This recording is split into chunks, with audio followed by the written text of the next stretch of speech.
Donc, bonjour, cours sur la diffraction. Alors le cours précédent, on a vu le phénomène d'interférence, là on va voir le phénomène de diffraction. C'est un deuxième phénomène lié aux ondes, hein. Le phénomène d'interférence est lié aux ondes, le phénomène de diffraction aussi, hein. Donc c'est voilà, une deuxième application. Bon, il y a des ressemblances, mais il y a aussi des différences avec les interférences. Alors je vais d'abord mettre en évidence le phénomène par une petite expérience. Alors voilà, donc là j'ai un faisceau lumineux, donc un faisceau lumineux parallèle. Alors la différence entre un faisceau lumineux et un rayon lumineux, c'est qu'un faisceau lumineux est constitué d'une infinité de rayons lumineux, hein. Donc on a une infinité de rayons lumineux parallèles. Ce faisceau lumineux vient frapper donc un obstacle, vient frapper une plaque dans laquelle il y a un trou. Donc voilà, alors on appelle ça un diaphragme, hein, ça permet de limiter le faisceau. Donc voilà, ce qui est cohérent, c'est que les rayons lumineux qui frappent la plaque sont arrêtés et les rayons lumineux qui passent dans le trou continuent. Donc si on met un écran ici, eh bien, on verra une tache lumineuse, hein, correspondant à cette distance-là, hein, correspondant au diamètre du trou, hein, si c'est un trou. Voilà. Donc on verra un disque lumineux sur l'écran. Voilà, donc on dit que le faisceau lumineux est diaphragmé, et comme c'est une onde lumineuse, on dit aussi l'onde est diaphragmée, hein. Voilà, je crois que c'est ça que j'ai mis, oui, c'est ça. Alors maintenant, donc on va imaginer l'expérience suivante. On prend une plaque avec un trou de plus en plus petit, hein, de plus en plus petit, et puis on essaye de n'avoir que quelques rayons lumineux, hein. Donc on imagine une plaque avec un trou de 1/10 de millimètre, mettons, hein. Et puis on met un écran en face du trou, et donc ce qu'on s'attend à voir, eh c'est une petite tache lumineuse de 1/10 de millimètre de diamètre, hein, puisque le trou fait 1/10 de millimètre de diamètre. Or, c'est pas du tout ce qu'on voit. Voilà, c'est surprenant, et c'est ça le phénomène de diffraction. C'est pas du tout ce qu'on voit. On a un faisceau qui est divergent, hein, c'est-à-dire que les rayons s'éloignent les uns des autres, hein. On a un faisceau qui est divergent, et donc si ce trou là fait 1/10 de millimètre, et si la distance là entre l'écran et le trou est de 2 mètres, eh bien on aura une tache lumineuse qui fera 2-3 cm de diamètre, hein. Voilà ce qu'on voit. Et puis il y aura de la lumière en plus à côté. Donc voilà, c'est tout à fait étonnant. De vue de face, ça donne ça. Alors ça, on appelle ça, donc on dit que l'onde lumineuse est diffractée par le petit trou, hein. Pour que ça fonctionne, il faut que le trou soit petit. Et voilà, vue de face, voilà ce que ça fait ça. Donc on aura une grosse tache centrale très lumineuse, et puis des petits anneaux moins lumineux, hein, voilà. Voilà ce qu'on verra. Et donc c'est ça qu'on va étudier. Donc en fait, il n'est pas possible d'obtenir un faisceau lumineux très très fin. Parce que si le trou devient petit, eh bien le faisceau n'est plus parallèle, hein, le faisceau de lumière n'est plus parallèle, mais on a un faisceau divergent, hein. Les rayons s'éloignent les uns des autres et ça forme une grande tache. Voilà ce que l'on va étudier. Alors, ce phénomène, il n'est pas facile à expliquer. Théoriquement, il n'est pas facile. Donc on va plutôt s'intéresser à l'effet, voilà, à l'effet obtenu, hein, bien décrire.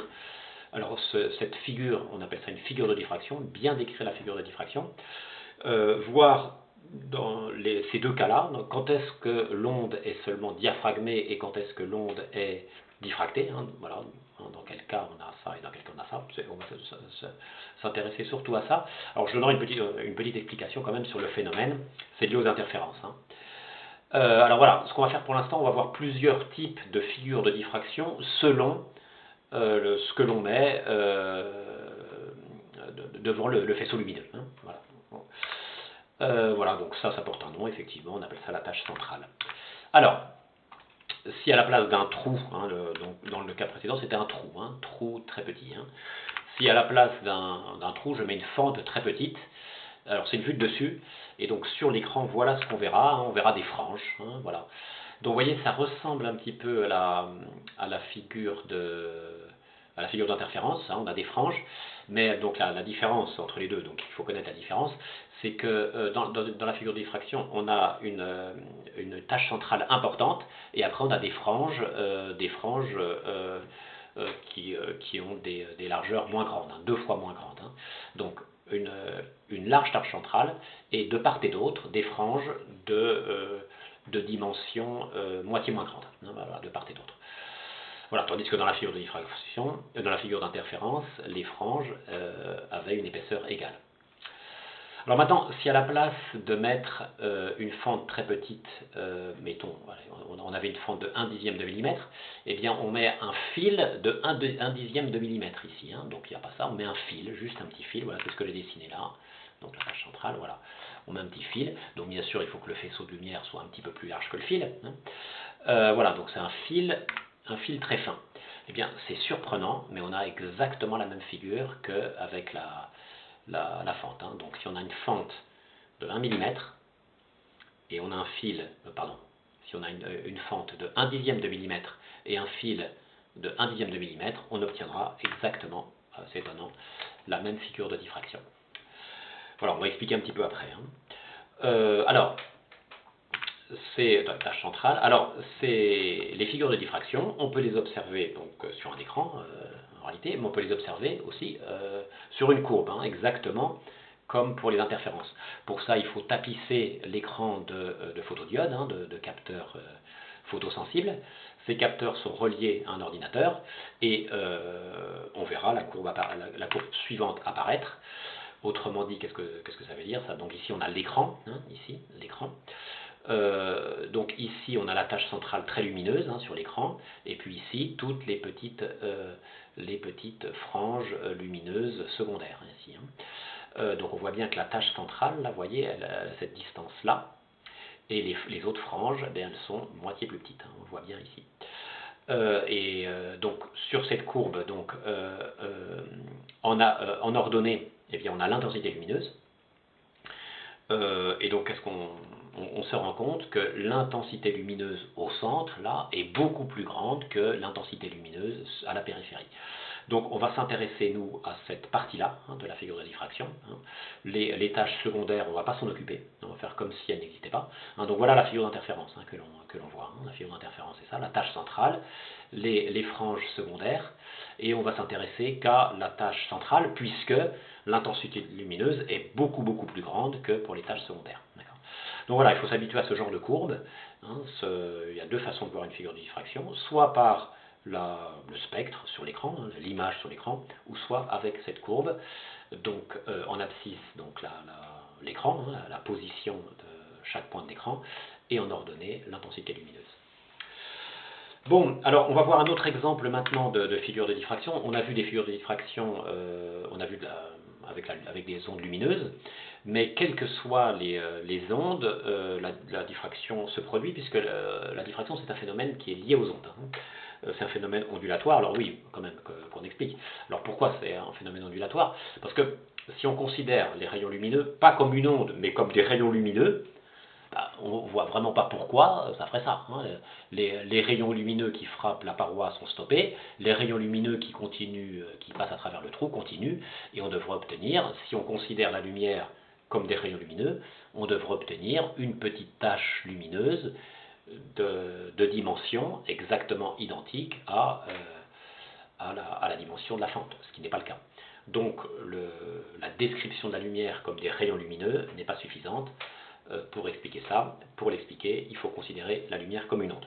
Donc, quelles que soient les ondes, mécaniques, acoustiques par exemple, ou des vagues dans l'eau, sont sujettes au phénomène de diffraction. Alors c'est ce que je vais vous montrer. Alors l'autre cas que j'ai pris, c'est des vagues, hein. Donc on produit des ondes mécaniques sur l'eau, hein. C'est-à-dire qu'on a un plan d'eau, et puis avec une règle, on frappe comme ça, et donc ça engendre des vagues, des vagues qui s'éloignent de la source, hein. C'est ce qui est dessiné ici. Voilà. Donc voilà, c'est une vue de dessus, hein. Donc là, donc ça c'est le dessus des vagues, et donc entre chaque somme, c'est une photo qui est prise à une date t, et la distance qui sépare deux sommets d'une vague, c'est la longueur d'onde. Et là on a un obstacle, hein. Voilà, on a un obstacle, donc l'onde passe à travers cet obstacle, donc on voit que l'onde passe à travers ici. Alors on voit un petit peu d'onde ici, un tout petit peu, hein, voilà. Mais la majorité des vagues se trouve ici, l'amplitude des vagues importantes c'est ici. D'accord. Alors ce qu'on fait, on va réduire la taille de l'obstacle, parce que le phénomène de diffraction, on l'observe quand on réduit la taille de l'obstacle. Donc on réduit la fente là, hein, et voilà une fente large. Et maintenant on a, voilà, donc l'onde, on va dire qu'elle est seulement diaphragmée. Et voilà, en réduisant la taille de l'obstacle, donc là on a les vagues qui arrivent, donc là une paroi, et les vagues peuvent passer à travers cette petite fente. Eh bien on voit qu'on a des vagues ici, avec une forte amplitude, hein, voilà, donc ça correspond entre guillemets à la tâche centrale. Alors on a des petites vaguelettes, mais ça c'est des tâches secondaires entre guillemets. L'amplitude est très faible, donc on ne s'intéresse pas à ces petites vagues-là. On s'intéresse à la zone centrale, et on voit donc que des vagues importantes se trouvent là où normalement elles ne devraient pas être. Bon, il est logique de trouver des vagues dans la continuité de la fente, mais là il n'est pas logique, hein, voilà, d'en trouver des vagues importantes, hein. Donc voilà, un autre exemple de phénomène de diffraction avec des vagues. D'accord. Alors, voilà, alors, donc sa fente étroite et l'onde diffractée et la tâche centrale. Alors, comment on interprète ce phénomène? Alors, j'ai une autre parenthèse parce que c'est pas à savoir. Alors, ce que je vais faire un zoom donc je vais plutôt prendre l'exemple avec les fentes lumineuses, hein. Donc je fais un zoom sur la fente. Voilà, je fais un zoom sur la fente étroite. Et cette fente, je vais dire qu'elle est constituée, donc là, il y a de la lumière qui passe, et je vais dire qu'elle est constituée de 6 petites sources lumineuses, hein, 6 petites sources ponctuelles, 6 petites ampoules microscopiques, et chacune d'elles envoie des rayons lumineux. Voilà, donc sur l'écran. Alors par exemple, j'étudie la lumière au point A, là, juste en face du centre de la fente. Donc ce point, le point de l'écran, reçoit 6 rayons lumineux. Et donc la lumière au point A est due à la superposition des 6 ondes. Et s'il n'y a pas de différence de marche, hein, donc voilà, ce que je veux dire, c'est que ces six ondes vont interférer, hein, vont s'additionner au point A. Et si la différence de marche est nulle, la globale, eh bien on aura beaucoup de lumière, hein, les ondes vont bien s'additionner. C'est ce qu'on voit ici, hein. Et donc c'est assez logique que la différence de marche est nulle, puisque on a 3 rayons en haut, 3 rayons en bas, bien symétriques, donc on a une différence de marche nulle. D'accord. Alors maintenant, au point B, donc là, vous voyez, donc là on voit la figure de diffraction, hein. Donc là beaucoup de lumière, mais au point B, on a une tache sombre. Eh bien, c'est au point B, donc il va y avoir 6 rayons lumineux qui vont arriver au point B, mais il se trouve que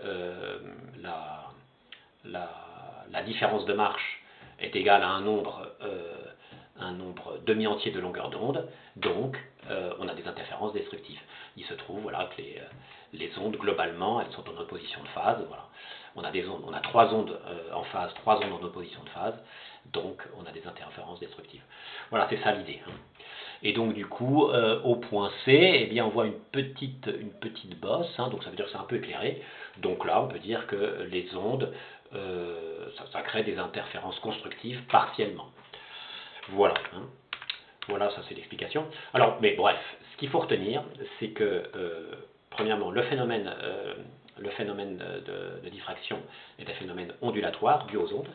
Et deuxièmement, il se produit quand l'obstacle, entre guillemets, est petit, hein. Petite fente, petit fil, etc. etc. hein. Voilà, hein, la diffraction apparaît quand une onde rencontre un petit obstacle, fil, trou, fente, c'est un phénomène ondulatoire. Bon, alors il nous reste une dernière chose à faire. Maintenant, bien décrire une onde diffractée, et puis voir le cas où on a une onde diaphragmée, quand il n'y a pas de diffraction, et une onde diffractée. Voilà, c'est ça qu'il nous reste à faire. Alors, donc, bien décrire le cas de la diffraction, donc de la partie centrale. Alors, donc, vous voyez, cette zone-là, qui caractérise la diffraction, hein, eh bien, on la caractérise par un angle, l'angle qui est entre cette droite-là et l'horizontale. Donc cet angle, on appelle ça l'angle de diffraction ou l'écart angulaire, et on le note θ. Et donc plus cet angle est grand, plus le phénomène est important. Voilà, donc c'est ce que j'ai dessiné ici, je crois. Voilà, donc ça c'est ce qu'on va voir. Voilà, d'accord, j'ai refait le schéma ici. Donc on a l'onde incidente qui arrive sur l'obstacle. Donc les vagues qui passent à travers l'obstacle continuent et une partie des vagues est diffractée. Et donc voilà, c'est ça qui caractérise le phénomène de diffraction. Plus cet angle-là est grand, plus l'onde est diffractée. Alors, on va noter un petit peu toutes ces grandeurs. Hein. Alors, donc ça c'est la partie centrale. Voilà, donc ça il faut un peu retenir. Hein. Voilà, c'est comme ça. Alors, A, c'est la largeur de la fente. Alors, le diamètre d'un fil, ça peut être un atome. Hein. On peut envoyer par exemple des rayons X sur un atome. Un atome, c'est une petite sphère, un petit obstacle. Eh bien, l'atome va diffracter les rayons X, qui est une onde électromagnétique. Hein, les rayons X, par exemple. Voilà, et on va obtenir une figure de diffraction des rayons X. Alors, θ, cet angle-là qui est important, donc qui caractérise la diffraction, c'est l'écart angulaire ou l'angle de diffraction. Alors, donc, il existe une relation entre θ, lambda et A. Alors, cette relation, elle est simple pour une fente ou un fil, donc on va la retenir. Donc voilà, ça il faut la retenir, hein, c'est en rouge, vous voyez tout ça. Donc θ égale lambda sur A. Hein. Donc lambda et A ont la même unité, hein, des mètres ou des mètres, centimètres, centimètres, et θ est en radian, hein, on appelle ça une pseudo-unité, une unité mathématique. Voilà, hein, c'est pas des degrés. Hein. En mètres, ou on peut mettre lambda en centimètres et A en centimètres. Hein. Il faut que ça soit la même unité hein, de longueur, hein, lambda et A. Alors, la relation qu'on a entre θ, lambda et A, c'est un peu cette relation, même si on a un trou, par exemple, je vous montre. Hein. Si on a un trou, voilà, vous voyez, la relation c'est 1,22 lambda sur A.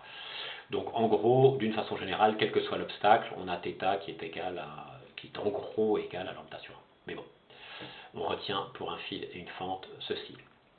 Bon, alors voilà, ça c'est pour pour caractériser le phénomène de diffraction. Hein. Ce phénomène est d'autant plus grand que θ est grand, hein. Donc θ permet de vraiment caractériser ce phénomène. Alors maintenant on va voir le cas où il y a diffraction, pas diffraction. Alors, cas où il n'y a pas diffraction. Alors, donc on a une onde qui arrive, voilà, c'est une vue de dessus, hein, des vagues, voilà, qui arrivent comme ceci. La longueur d'onde, c'est entre la distance qui sépare deux sommets de vagues consécutives, hein, c'est lambda. La largeur de la fente, et l'onde est diaphragmée. Hein, il n'y a pas d'onde qui vient ici ou ici. Hein, il n'y a pas d'angle θ, si vous voulez. L'angle θ est nul, donc c'est diaphragmé. Alors, mais pourquoi? Si on regarde cette relation, c'est tout à fait logique. Regardez, on a lambda qui est égal à cette distance-là, et A qui est très très grand. Donc on peut dire que, vous voyez, lambda est très très petit devant A. Si lambda est très très petit devant A, forcément, θ tend vers 0. Et si θ tend vers 0, hein, si cet angle-là tend vers 0, il ne nous reste que cette petite partie-là, hein, dans la poursuite de la fente. C'est ce cas-là. Donc quand lambda est très inférieur à A, il n'y a pas de phénomène de diffraction. Voilà, ça on retient. Voilà. Ou si A est très supérieur à lambda, c'est pareil. Alors maintenant, le cas où il y a un phénomène de diffraction. Regardez, ici, c'est le cas où il y a un phénomène de diffraction. Bien, comparons lambda et A. Donc on voit que lambda et A ont à peu près le même ordre de grandeur, hein, ils sont à peu près égaux. S'ils sont à peu près égaux, ça veut dire que θ vaut 1 à peu près, hein, puisqu'ils sont à peu près égaux, ils vont à peu près 1. Mais c'est 1 radian, et 1 radian c'est beaucoup. 1 radian c'est 57 degrés. Donc vous voyez, cet angle-là, il fait autour de 57 degrés, donc c'est beaucoup. D'accord?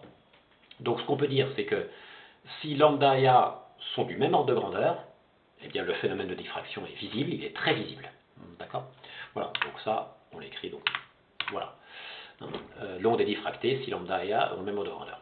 Alors, mais même si lambda, mettons, est 10 fois plus petit que A, hein, s'il est un peu plus petit que A, 10 fois plus petit par exemple, hein, si lambda est 10 fois plus petit que A, ça veut dire que ce rapport-là fait 0,1, mais 0,1 radian. Et 0,1 radian, ça fait 5,7 degrés, ça fait 6 degrés. Donc 6 degrés, c'est pas rien. Hein, si